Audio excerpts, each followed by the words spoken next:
അതുകൊണ്ടാണ് വചനം പറയുന്നത്, ദുഃഖത്തിൽ നിന്നും നിരാശയിൽ നിന്നും ഒരു മനുഷ്യന് പുറത്തു വരാൻ പറ്റണമെങ്കിൽ അവൻ കർത്താവിൻ്റെ മുഖത്തേക്ക് നോക്കിയാൽ മാത്രമേ പറ്റൂ. പറഞ്ഞേ ഹല്ലേലൂയ. കാരണം ബാക്കി എല്ലാ വേർഷൻസും തെറ്റാണ്. ഹല്ലേലൂയ.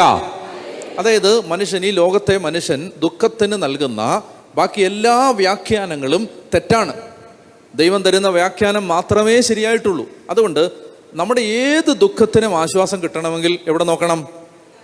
അതായത് മനുഷ്യൻ എന്തെല്ലാം പറയും, നിങ്ങൾക്ക് പരിചയമുള്ള, ഞാൻ നേരത്തെ പറഞ്ഞിട്ടുള്ള നിങ്ങൾക്ക് പരിചയമുള്ളതാണ്. ഒരു മരണം വരുമ്പോൾ അല്ലെങ്കിൽ ഒരു ആപത്ത് വരുമ്പോൾ മനുഷ്യൻ എന്തെല്ലാം രീതിയിൽ അതിനെ വ്യാഖ്യാനിക്കും? പറ.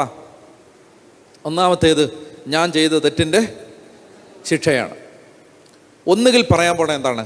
മനുഷ്യൻ ഒരു ദുരന്തത്തെ വ്യാഖ്യാനിക്കാൻ പോകുന്നത് ഒന്നുകിൽ ഞാനോ എൻ്റെ പൂർവികരോ ചെയ്ത തെറ്റിൻ്റെ ഫലം. ശരിയാണോ ഞാൻ പറയുന്നത്? പ്രത്യേകിച്ച് ഇന്ത്യ പോലൊരു രാജ്യത്ത് നമ്മൾ ജീവിക്കുമ്പോൾ ഒരു മനുഷ്യൻ്റെ ഒരു ആപത്ത് വരുമ്പോൾ എന്താ പറയാൻ പോണേ? കർമ്മഫലം എന്നേ പറയാൻ പോകും. കർമ്മഫലം.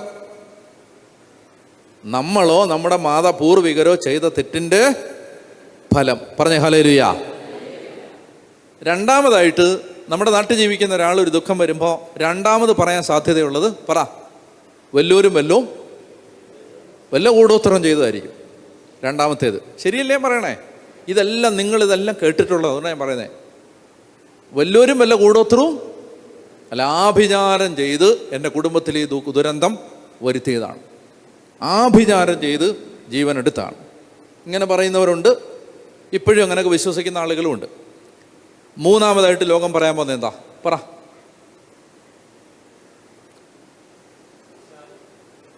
പിശാചിൻ്റെ ഉപദ്രവം. പിശാച് കയറി കളിക്കാനുള്ള എന്തോ ഒരു വാതില് തുറന്നു കിടപ്പുണ്ടായിരുന്നു, പിശാച് കയറി ഉപദ്രവിച്ചു. 3. നാലാമത്തേതാണ് ശാപം. ആരുടെയെങ്കിലും കണ്ണുനീരോ പ്രാക്കാണ്. ആണോ? നിങ്ങൾ പറ. ഹല്ലേലൂയ. പറഞ്ഞേ ഹല്ലേലൂയ.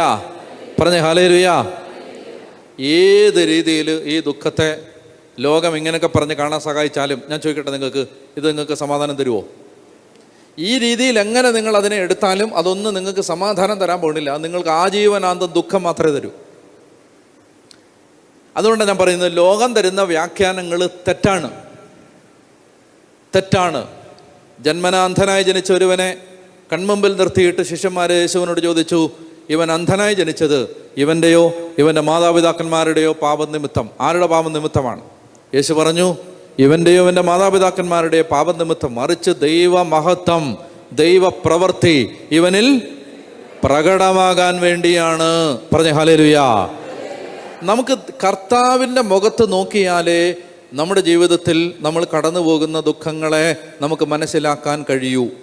വേറെ എവിടെ നോക്കിയാലും പറ്റില്ല. അതുകൊണ്ട് നമ്മൾ പരിശോധിക്കേണ്ടത് ദൈവവചനമാണ്. ഹല്ലേലൂയ. ഒരു ദുരന്തത്തിൽ നിന്ന് പുറത്തു വരാൻ നമ്മൾ പരിശോധിക്കേണ്ടത് ദൈവത്തിൻ്റെ വചനമാണ്. ആ വചനത്തിനകത്ത് കിടപ്പുണ്ട് കർത്താവ് എന്തുകൊണ്ടാണ് ദുഃഖങ്ങൾ അനുവദിക്കുന്നത്, കർത്താവ് എന്തുകൊണ്ടാണ് സഹനങ്ങളിലൂടെ കടന്നു പോകാൻ നമ്മളെ ദൈവം അനുവദിക്കുന്നത്. നമ്മുടെ ഈ ജീവിതം ഇവിടം കൊണ്ട് തീരുന്നില്ല. 80, 90, 100 വയസ്സുകൊണ്ട് ജീവിച്ച് തീരുന്നില്ല. നമുക്കൊരു നിത്യമായ ജീവിതമുണ്ട്. ആ ജീവിതത്തിൽ ദൈവത്തിന് നിത്യമായി നമുക്ക് ദൈവം തരാൻ ആഗ്രഹിക്കുന്ന കാര്യങ്ങളുണ്ട്. നമ്മുടെ ജീവിതത്തെക്കുറിച്ച് ദൈവത്തിന് പദ്ധതിയുണ്ട്. നമ്മുടെ തലമുറകളെക്കുറിച്ച് ദൈവത്തിന് പദ്ധതിയുണ്ട്. പറഞ്ഞേ ഹല്ലേലൂയ. ഹല്ലേലൂയ. പറഞ്ഞേ ഹല്ലേലൂയ.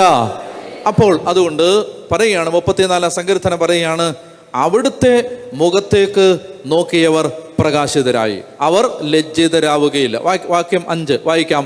അവിടുത്തെ നോക്കിയവർ പ്രകാശിതരായി, അവർ ലജ്ജിതരാവുകയില്ല. ഈ എളിയവൻ നിലവിളിച്ചു, കർത്താവ് കേട്ടു, എല്ലാ കഷ്ടതകളിൽ നിന്ന് അവനെ രക്ഷിക്കുകയും ചെയ്തു. കർത്താവിൻ്റെ ദൂതൻ, വായിക്കാം, ദൈവഭക്തരുടെ ചുറ്റും പാളയമടിച്ച് അവരെ രക്ഷിക്കുന്നു. അടുത്ത വാക്യം, കർത്താവ് എത്ര നല്ലവനെന്ന് രുചിച്ചറിയുവിൻ, അവിടുത്തെ ആശ്രയിക്കുന്നവൻ ഭാഗ്യവാൻ. ഞാൻ നിങ്ങളോട് പറയുകയാണ്, ഞാൻ ചില ഓർമ്മകളിലേക്ക് നിങ്ങളെ കൂട്ടിക്കൊണ്ടുപോകാൻ ആഗ്രഹിക്കുന്നു. നിങ്ങളുടെ പ്രിയപ്പെട്ടവർ മരിച്ച, അല്ലെ ആ മരണത്തിന് മുമ്പിൽ നിങ്ങൾ നിന്ന ആ സമയത്തെ നമ്മളൊന്ന് ഒരിക്കൽ കൂടി ഓർക്കാൻ പോവുകയാണ്. നമുക്ക് ഓർക്കാൻ ഇഷ്ടപ്പെടാത്ത ഒരു കാര്യമായിരിക്കും, പക്ഷെ നമ്മളത് ഓർക്കുകയും നമ്മൾ കർത്താവിൻ്റെ മുമ്പിൽ ഇപ്പോൾ ഈ മൗണ്ട് കാർമലിൻ്റെ ധ്യാന ഹോളിൽ വെച്ച് ഈശോയുടെ മുമ്പിലേക്ക് അത് വെക്കുകയും ചെയ്യുമ്പോൾ അത് നിങ്ങൾക്ക് കൂടുതൽ സമാധാനം തരും. അതുകൊണ്ട് നിങ്ങൾക്ക് ഓർക്കാൻ ഇഷ്ടമില്ല, ഒരുപക്ഷെ നിങ്ങൾക്ക് സങ്കടം വരും ഞാൻ പറയുമ്പോൾ. പക്ഷേ നിങ്ങളുടെ പ്രിയപ്പെട്ടവരുടെ മരണത്തിൻ്റെ മുമ്പിൽ ആ മരണ വാർത്ത നിങ്ങൾ അറിഞ്ഞപ്പോൾ ആ നിമിഷത്തെ നിങ്ങളുടെ മനസ്സിലേക്ക് നിങ്ങളിപ്പോൾ ഒന്ന് കൊണ്ടുവരണം. അതായത് ആ ന്യൂസ് നിങ്ങളോട് ആരോ പറഞ്ഞു. ചിലപ്പോൾ അത് വളരെ നിങ്ങൾക്ക് ഷോക്കാവാത്ത വിധത്തിൽ അത് വളരെ ഒരുപക്ഷെ നിങ്ങൾക്കത് ഒരു സമാധാനം തോന്നുന്ന വിധത്തിലായിരിക്കും അത് പറഞ്ഞത്. ചിലപ്പോൾ മരിച്ചെന്ന് പെട്ടെന്ന് പറഞ്ഞിട്ടുണ്ടാവില്ല. നിങ്ങളോട് ആരോ ഒരാൾ പറഞ്ഞു ഈ വാർത്ത. ആ മിനിറ്റ് മുതൽ എൻ്റെ പ്രിയപ്പെട്ടവരെ നിങ്ങളൊന്ന് ഓർക്കുക. ഞാൻ നിങ്ങളോട് ചോദിക്കുകയാണ്, സത്യസന്ധമായി നിങ്ങൾ എന്നോട് മറുപടി പറയണം. ആ മിനിറ്റ് മുതൽ നിങ്ങൾക്ക് ജീവിതത്തിൽ ഒരിക്കലും സങ്കല്പിക്കാൻ പോലും പറ്റാത്ത, ഒരിക്കൽ പോലും ചിന്തിച്ചിട്ട് പോലും ഇല്ലാത്ത, ഒരിക്കൽ പോലും വിദൂരമായ ഓർമ്മകളിൽ പോലും നിങ്ങൾ വിചാരിച്ചിട്ടില്ലാത്ത വിധത്തിൽ നിങ്ങളുടെ ഏറ്റവും പ്രിയപ്പെട്ട ഒരാൾ ഇനി ഈ മിനിറ്റ് മുതൽ നിങ്ങളുടെ ജീവിതത്തിൽ ഇല്ല എന്ന് നിങ്ങൾ തിരിച്ചറിഞ്ഞ ആ നിമിഷം മുതൽ ഒരു ഉത്തരം എനിക്ക് തരണം. നിങ്ങൾ സത്യസന്ധമായിട്ട് മറുപടി പറയണം. ആ മിനിറ്റ് മുതൽ നിങ്ങളുടെ കൂടെ ഇത്രയും നാൾ ഉണ്ടായിരുന്നതിനേക്കാൾ ഇൻറ്റൻസായി നിങ്ങളുടെ കൂടെ ദൈവം നിൽക്കുന്നത് നിങ്ങൾ അനുഭവിച്ചിട്ടുണ്ടെങ്കിൽ നിങ്ങളൊന്ന് കൈവെക്കുക. ആ സെക്കൻഡ് മുതൽ നിങ്ങളുടെ കൂടെ നിങ്ങൾക്ക് ദൈവത്തെ എവിടെയോ ആരോ സഹായിക്കുന്നു. കയ്യാത്തിടുക. എവിടെയോ ആരോ പിടിച്ചു നിൽക്കാൻ ഒരു ബലം നൽകുന്നു. അതായത് ഭ്രാന്ത് പിടിച്ചു പോകും എന്നൊരവസ്ഥയിൽ നിങ്ങളാകാമായിരുന്നൊരവസ്ഥയിൽ നിങ്ങൾക്ക് എവിടെയോ ഒരു സമനില വീണ്ടുക. ശരിയല്ലേ ഞാൻ പറയുന്നത്? ആരോ നിങ്ങളെ അടിപതറാതെ പിടിച്ചു നിർത്തിയിരിക്കുന്നു. സത്യമാണോ? ഞാനിത് 100 പേരോട് ചോദിച്ചാൽ 98 പേരും എന്നോട് പറയും അങ്ങനെയാണ്. ഞങ്ങൾക്ക് ദുഃഖമില്ലെന്നല്ല, ഞങ്ങൾ തകർന്നു പോയില്ലെന്നല്ല, ഞങ്ങൾ നിരാശപ്പെട്ടില്ലെന്നല്ല, ഞങ്ങൾ അലറിക്കരഞ്ഞില്ലെന്നല്ല. പക്ഷേ എവിടെയോ ഒരാൾ ഞങ്ങളുടെ കൂടെ നിൽക്കുന്ന ഒരു അനുഭവം ഞങ്ങൾക്ക് കിട്ടി. പറഞ്ഞേ ഹല്ലേലൂയ. എനിക്ക് നിങ്ങളെ ഓർമ്മിപ്പിക്കാനുള്ള ഒന്നാമത്തെ കാര്യം, ഒരു ദുരന്തം നിങ്ങളുടെ ജീവിതത്തിലേക്ക് വലിച്ചെറിഞ്ഞ് തന്നിട്ട് ദൂരെ എവിടെയോ മാറി നിന്നില്ല ദൈവം. ആ ദുരന്തത്തിൽ നിങ്ങളുടെ കൂടെ നിങ്ങളെ ചേർത്ത് പിടിച്ച്, നിങ്ങളെ താങ്ങി നിർത്തി, നിങ്ങളെ ആശ്വസിപ്പിച്ച്, നിങ്ങളെ സമാധാനിപ്പിച്ച്, നിങ്ങൾ ഭ്രാന്തരായി പോവാതിരിക്കാൻ നിങ്ങളെ ആശ്വസിപ്പിച്ച് ദൈവം കൂടെ 100 വട്ടം നിങ്ങളുടെ കൂടെ നിന്നിട്ടുണ്ട് എന്ന് നിങ്ങൾ മറന്ന് പോകരുത്. കൂടെ ദൈവം നിന്നിട്ടുണ്ട്. അതുകൊണ്ടാണ് നിങ്ങളിപ്പോൾ ഇവിടെ നിൽക്കുന്നത്, ഇവിടെ ഇരിക്കുന്നത് കൊണ്ടാണ്. അതായത് ഒരു ദുരന്തത്തിലേക്ക് വലിച്ചെറിഞ്ഞിട്ട് അനധിവിദൂരതയിൽ എവിടെയോ പോയി മറഞ്ഞിരുന്നില്ല ദൈവം. ആ സങ്കടങ്ങൾ ഞാൻ നിങ്ങളോട് പറയട്ടെ, നിങ്ങളോട്. അതായത് ഈശോ കുരിശെ കിടന്നുകൊണ്ടൊരു ചോദ്യം ചോദിച്ചു, അപ്പാ നീ പോലും എന്നെ കൈവിട്ടതെന്തേ? ഞാൻ ചോദിക്കട്ടെ നിങ്ങളോട്, ആ സമയത്ത് പിതാവായ ദൈവം എവിടെയായിരുന്നു? നിങ്ങൾ എന്നോട് ഒരു ഉത്തരം പറഞ്ഞാൽ മതി. അപ്പാ എന്ന് നാഴികയ്ക്ക് 40 വട്ടം വിളിച്ചുകൊണ്ടിരുന്ന പുത്രൻ അപ്പാന്ന് പോലും വിളിക്കാൻ പറ്റാതെ എൻ്റെ ദൈവമേ എന്ന് പറഞ്ഞാണ് വിളിക്കുന്നത്.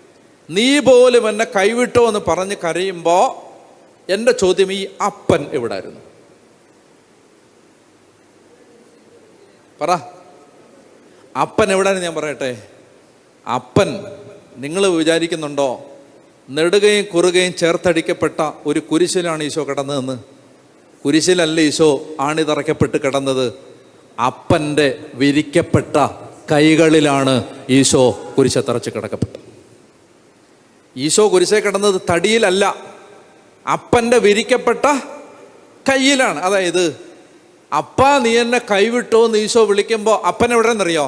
അപ്പൻ്റെ ദേഹത്തോട്ട് കിടന്നാണ് ഈ വിളിക്കുന്നത്. പറഞ്ഞേ ഹല്ലേലൂയ.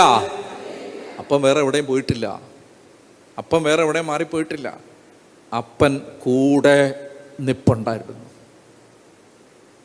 അത് തിരിച്ചറിഞ്ഞുകൊണ്ടാണ് ഈശോ പെട്ടെന്ന് പറയുന്നത്, അപ്പാ നിന്റെ കരങ്ങളിൽ എൻ്റെ ആത്മാവിനെ ഞാൻ സമർപ്പിക്കുന്നു പറഞ്ഞിട്ട് അവൻ തല ചായ്ച്ച് മരിച്ചു. എവിടെ തല ചായ്ച്ചേ? അപ്പൻ്റെ തോളിൽ. അപ്പൻ്റെ തോളിലെന്ന് തല ചായ്ച്ച് മരിച്ചെന്ന് പറഞ്ഞാൽ എവിടെ തല ചായ്ച്ചത്? കുരിശേലല്ല, അപ്പൻ്റെ തോളിൽ തല ചായ്ച്ച് മരിച്ചു. അതായത് ഈശോ ഒരു റിയലൈസേഷനിലേക്ക് വരികയാണ്, എന്നെ കൈവിട്ടത് എന്തേ? ഇത് ഏത് മനുഷ്യനും ആ സമയത്ത് വിളിക്കുന്ന വിളിയാണത്. നിങ്ങൾ ആ സമയത്ത് ചോദിച്ചു, ദൈവമേ എന്തിനാണ് എന്നോട് ഇങ്ങനെ ചെയ്തത് എന്ന് നിങ്ങൾ നിലവിളിച്ചപ്പോൾ ആ സെക്കൻഡിൽ പിതാവായ ദൈവം മകനോട് പറയുകയാണ്, മക്കളെ ഞാൻ എവിടെ പോവാൻ? നീ സഹിക്കുമ്പോൾ ഞാൻ എവിടെ പോവാൻ? നീ കരയുമ്പോൾ ഞാൻ എവിടെ പോവാൻ? നീ ഉരുകുമ്പോൾ ഞാൻ എവിടെ പോവാൻ?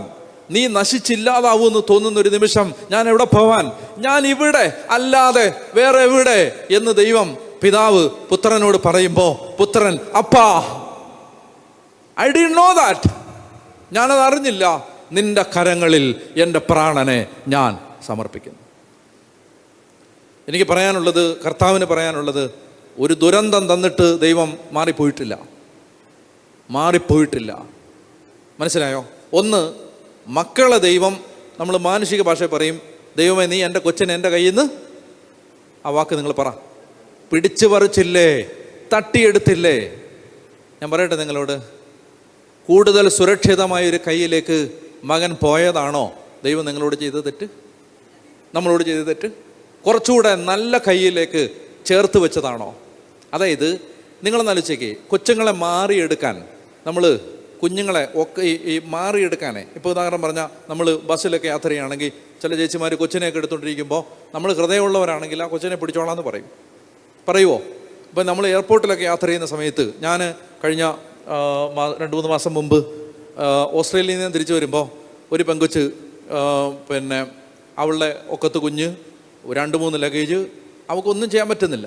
അപ്പോൾ അവൾ, അയ്യോ ഡാനിലച്ചനല്ലേ എന്ന് പറഞ്ഞ് എന്നോട് പറഞ്ഞു. ഞാൻ പറഞ്ഞു കൊച്ചിനെ ഈ താടി എന്ന് പറഞ്ഞു. ഞാൻ ആ എയർപോർട്ടിൽ അടുത്ത ഗേറ്റ് വരെ ഈ കൊച്ചിനെ എടുത്ത്, എൻ്റെ കൊച്ചാന്നാണ് എല്ലാവരും വിചാരിച്ചിരിക്കുന്നത്. അതായത് ഈ കൊച്ചിനെയും കൊണ്ടാണ് ഞാൻ ആ അടുത്ത ഗേറ്റ് വരെ പോകുന്നത്. എന്നിട്ട് അവൾ തിരിയേണ്ട സ്ഥലം, അവൾക്ക് അടുത്ത വേറൊരു, അവൾ കൊച്ചിയിലേക്കും ഞാൻ തിരുവനന്തപുരത്തേക്കാണ്. അപ്പോൾ ഞാൻ അവൾ അവിടെ വരെ കൊണ്ടുവിട്ടിട്ട് ഞാൻ പോരുന്നു. അപ്പോൾ നമ്മൾ ഹൃദയമുള്ളവർ ചെയ്യും അങ്ങനെ. എന്താ? കൊച്ചിനെ മാറിയെടുക്കും. അത്രേ ചെയ്തുള്ളൂ ദൈവം. കേൾക്കാൻ ചെവിയുണ്ടെങ്കിൽ കേൾക്ക്. അത്രേ ദൈവം ചെയ്തുള്ളൂ. ഇത്രയും നാൾ നീ എടുത്തോണ്ടിരുന്നപ്പോൾ അപ്പം പറഞ്ഞു, ഇനി ഞാൻ എടുക്കാമെന്ന് പറഞ്ഞു. പറഞ്ഞേ ഹല്ലേലൂയാ, ഹല്ലേലൂയാ, ഹല്ലേലൂയാ. കൊച്ചിനെ മാറിയെടുത്താണ് ദൈവം. ഇനിയിപ്പോൾ നീ ഇത്ര നാളെ നീ നോക്കിയില്ല, ഞാൻ നോക്കാമെന്ന് പറഞ്ഞു. എവിടാ ഇവര്? പറ, എവിടെ നിങ്ങളുടെ മക്കള്? എവിടാ? എന്നോട് പറ, നിങ്ങൾ എവിടാ? അപ്പൻ്റെ അടുത്ത്.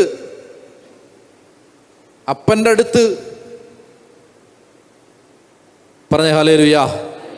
അതുകൊണ്ടാണ് വായിക്കണം 34 സങ്കീർത്തനം 18, 19, 20. അതിനകത്തുണ്ട് രഹസ്യം. 34 സങ്കീർത്തനം 18, 19, 20. ഹൃദയം നുറുങ്ങിയവർക്ക് കർത്താവ് സമീപസ്ഥനാണ്. മനമുരുകിയവരെ, ഹൃദയം നുറുങ്ങിയവരുടെ അടുത്തുനിന്ന് 10 കിലോമീറ്റർ ദൂരെയാണ് ദൈവം. ആണോ? അല്ലെന്ന്. ഹൃദയം നുറുങ്ങിയ ഒരാൾ നിൽക്കുമ്പോൾ ദൈവം എവിടാണ്? ദൈവം അവർക്ക് സമീപസ്ഥനാണ്.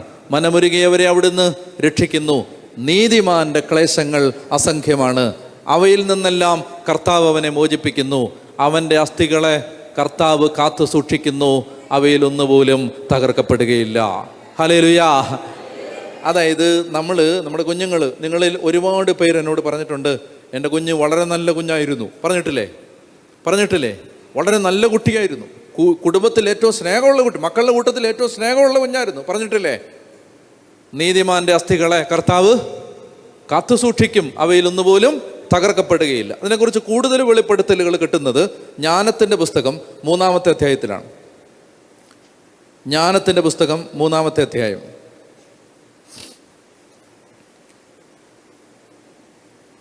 വായിക്കാം 1 മുതലുള്ള വാക്യങ്ങൾ. ജ്ഞാനത്തിൻ്റെ പുസ്തകം 3-ാം അധ്യായം 1 മുതലുള്ള വാക്യങ്ങൾ വായിക്കാം. നീതിമാന്മാരുടെ ആത്മാവ് ദൈവകരങ്ങളിലാണ്. പറഞ്ഞേ ഹല്ലേലൂയാ, പറഞ്ഞേ ഹല്ലേലൂയാ, പറഞ്ഞേ ഹല്ലേലൂയാ. നീതിമാൻ, നിങ്ങൾ നിങ്ങളുടെ മക്കളെ ഓർത്തോ. അതായത് ഒരു കാര്യം ഞാൻ ഉറപ്പിച്ച് പറയാം, ഒരു ചെറിയ പ്രായത്തിൽ ഈ ഭൂമിയിൽ സാധാരണ ഒരു മനുഷ്യൻ ശരാശരി ജീവിക്കുന്ന ഒരു ആയുസ്സിന് മുമ്പേ ഒരാളെ ദൈവം കൊണ്ടുപോകാൻ തീരുമാനിച്ചാൽ, എൻ്റെ ഹൃദയത്തിലെ ഒരു ബോധ്യം ഞാൻ പറയുകയാണ്, ആ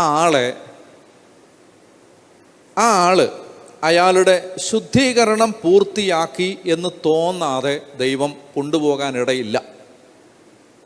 ഈ ഭൂമിയിലെ ജീവിതം എന്തിനാ? ഞാൻ പറയുന്ന ലോജിക്ക് നിങ്ങൾ ചിന്തിക്കുക. ഈ ഭൂമിയിലെ ജീവിതം എന്തിനാ? ഈ ഭൂമിയിൽ ജീവിക്കാൻ ദൈവം നമുക്ക് ഈ ഭൂമിയിലെ ജീവിതം തന്നത് എന്തിനാ?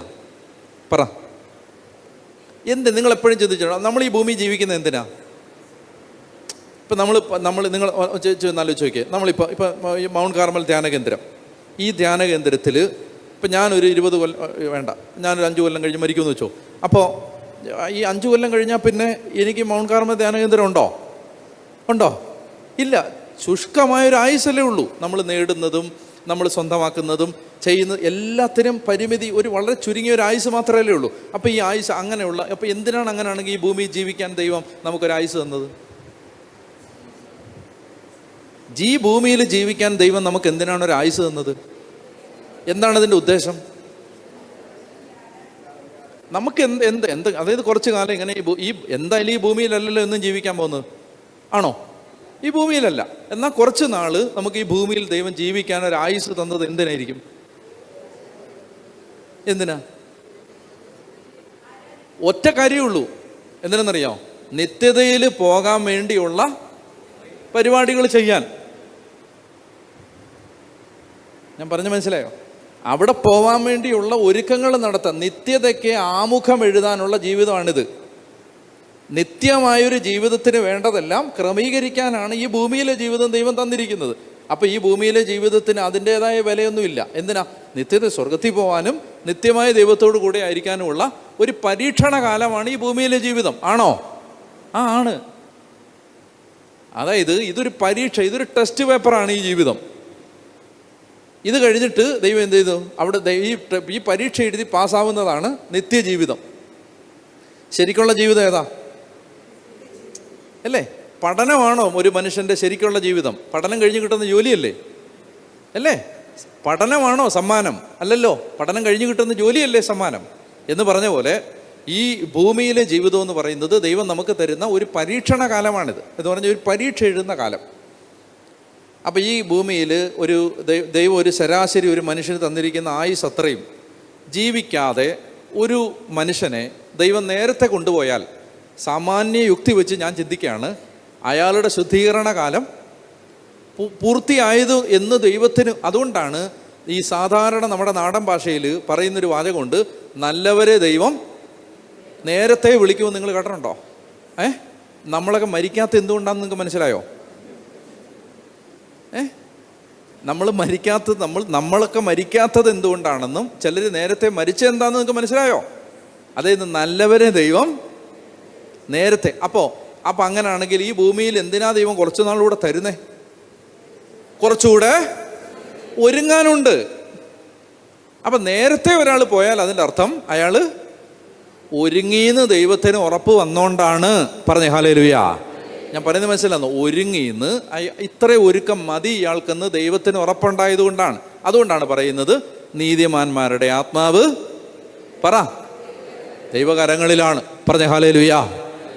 അങ്ങനെ ദൈവം ഒരുക്കം പൂർത്തിയായെന്ന് തോന്നുന്ന, ഇനി അതല്ലെങ്കിൽ ശുദ്ധീകരണ സ്ഥലത്ത് ശുദ്ധീകരിക്കപ്പെട്ട് കർത്താവിന് ഉറപ്പുണ്ട് എന്നാണ് ഞാൻ വിചാരിക്കുന്നത്. മനസ്സിലാവുന്നോ? അപ്പോൾ അങ്ങനെ ദൈവം നീതിമാന്മാരുടെ ആത്മാവ് ദൈവ കരങ്ങളിലാണ്. അടുത്ത വാക്യം, ഒരു ഉപദ്രവവും അവരെ സ്പർശിക്കുകയില്ല, അവർ മരിച്ചതായി ഭോഷന്മാർ കരുതി. എന്താ ഇവിടെ പറയുന്നത്? ഭോഷന്മാരെന്ത് വിചാരിച്ചു? അവര് അല്ലല്ല, എനിക്ക് ആ വാക്ക് കിട്ടണം. എനിക്ക് ആ വാക്ക് കിട്ടണം. അല്ലല്ല, അവര് മരിച്ചു പോയി. അവർ മരിച്ചു പോയി. ആ വാക്കിനകത്ത് തന്നെ ഉണ്ട് നിരാശ. അവർ മരിച്ചു പോയില്ലെന്നായി പറയുന്നേ. പോയില്ലെന്ന് എവിടെ ഉണ്ട്? പോയില്ലെന്ന് എവിടെ ഉണ്ടെന്ന്? ദൈവകരങ്ങളിലുണ്ടെന്ന്. പറഞ്ഞ ഹല്ലേലൂയ. നിങ്ങളുടെ മകൻ, നിങ്ങളുടെ മകൾ എവിടെ ഉണ്ടെന്ന്? ദൈവകരങ്ങളിലുണ്ടെന്ന്. നീതിമാന്മാരുടെ ആത്മാവ് ദൈവകരങ്ങളിലാണ്. ഒരു ഉപദ്രവവും അവരെ സ്പർശിക്കുകയില്ല, അവർ മരിച്ചു പോയെന്ന് ഭോഷന്മാർ കരുതി. നമ്മൾ ബ്രസൽ ഫാമിലിക്കാരെന്താ പറയുന്നത്? അവർ മരിച്ചു പോയില്ല, പിന്നെ അവർ തിരിച്ചുപോയി. അവർ മരിച്ചതായി ഭോഷന്മാർ കരുതി. മൂന്നാമത്തെ വാക്യം, അവരുടെ മരണം പീഡനമായും നമ്മിൽ നിന്നുള്ള വേർപാട് നാശമായും അവർ കണക്കാക്കി, അവരാകട്ടെ ശാന്തി അനുഭവിക്കുന്നു. അവരെന്തനുഭവിക്കുന്നു? ഇത് വിശ്വസിക്കേ. നിങ്ങളുടെ മക്കൾ എന്തനുഭവിക്കുന്നു? അവർ മരിച്ചു പോയതായി ഭോഷന്മാർ കരുതി അവരുടെ മരണം പീഡനമായി നമ്മിൽ നിന്നുള്ള വേർപാട് നാശമായും കണക്കാക്കി അവരാകട്ടെ ശാന്തി അനുഭവിക്കുന്നു. 4-ാമത്തെ വാക്യം, ശിക്ഷിക്കപ്പെട്ടവരെന്ന് മനുഷ്യദൃഷ്ടിയിൽ തോന്നിയാലും അനശ്വരമായ പ്രത്യാശ. മനസ്സിലായോ? മനുഷ്യൻ കാണാൻ വന്നവരും ആശ്വസിപ്പിക്കാൻ വന്നവരും ഒക്കെ അയ്യോ ഇത് കഷ്ടമായി പോയല്ലോ, ശിക്ഷയായി പോയല്ലോ, ആപത്തായി പോയല്ലോ എന്ന് പറഞ്ഞപ്പോഴും അവർക്കെന്തുണ്ട്? അവർക്ക് അനശ്വരമായ പ്രത്യാശയിലാണവർ. ദൈവം അവരെ പരിശോധിക്കുകയും യോഗ്യരെന്ന് കാണുകയും ചെയ്തു. പറഞ്ഞേ ഹല്ലേലൂയാ. വിശ്വസിക്കാവോ ഇതൊക്കെ? ദൈവം അവരെ പരിശോധിക്കുകയും യോഗ്യരാണെന്ന് കാണുകയും ചെയ്തു. ഇനി ശുദ്ധീകരണ സ്ഥലമാണ് അടുത്ത വാക്യം. അല്പകാല ശിക്ഷണത്തിന് ശേഷം അവർക്ക് ശുദ്ധീകരണ സ്ഥലം ഉണ്ടെങ്കിൽ എന്താണ്? അല്പകാലത്തെ ശിക്ഷണത്തിന് ശേഷം അവർക്ക് വലിയ നന്മ കൈവരും. ഉലയിൽ സ്വർണമെന്ന പോലെ അവിടുന്ന് അവരെ ശോധന ചെയ്ത് ദഹനബലിയായി സ്വീകരിച്ചു. ആരെ പോലെ? അവരുടെ ജീവിതത്തെ ഒരു ബലിയായി സ്വീകരിച്ചു. ആരുടെ ജീവിതം പോലെ? യേശുവിൻ്റെ ജീവിതം പോലെ. യേശുവിൻ്റെ ജീവിതം പോലെ അവരുടെ ജീവിതത്തെ ഒരു ബലിയായി സ്വീകരിച്ചു. യേശുവിൻ്റെ ദഹനബലിയായി സ്വീകരിച്ചു. അവിടുത്തെ സന്ദർശനത്തിൽ അവർ പ്രശോഭിക്കും, വൈക്കോലിൽ തീപ്പൊരിയുന്ന പോലെ അവർ കത്തി. നിങ്ങൾക്ക് ഇതുപോലെ മനസ്സിലാവുന്നുണ്ടോ? അവർ പ്രകാശിച്ചുകൊണ്ടിരിക്കുകയാണ്. വൈക്കോലിൽ തീപ്പൊരി എന്ന പോലെ അവർ കത്തിപ്പടരും. ഇനി അവർക്കൊരു ഡ്യൂട്ടി ഉണ്ടെന്നറിയാം. അവർ ജനതകളെ ഭരിക്കും, രാജ്യങ്ങളുടെ മേൽ ആധിപത്യം സ്ഥാപിക്കും. കർത്താവ് അവരെ എന്നേക്കും. അതായത് എനിക്ക് ദൈവം ഈ മരിച്ചവരുമായി ബന്ധപ്പെട്ട് തന്ന ആദ്യകാല വെളിപ്പെടുത്തലുകളിൽ ഒന്ന് ഇതാണ്. അതായത് ദൈവത്തിന് ഈ ഭൂമിയിൽ ഒരു ടീമുണ്ട്. ഉണ്ടോ? ദൈവ ശുശ്രൂഷ ചെയ്യുന്നവരെല്ലാം ദൈവത്തിൻ്റെ ടീമിൽപ്പെട്ടവരാണ്. ഈ ഭൂമിയിൽ ദൈവത്തിന് ഒരു ടീമുള്ളതുപോലെ സ്വർഗത്തിലും ദൈവത്തിന് ഒരു ടീമുണ്ട്.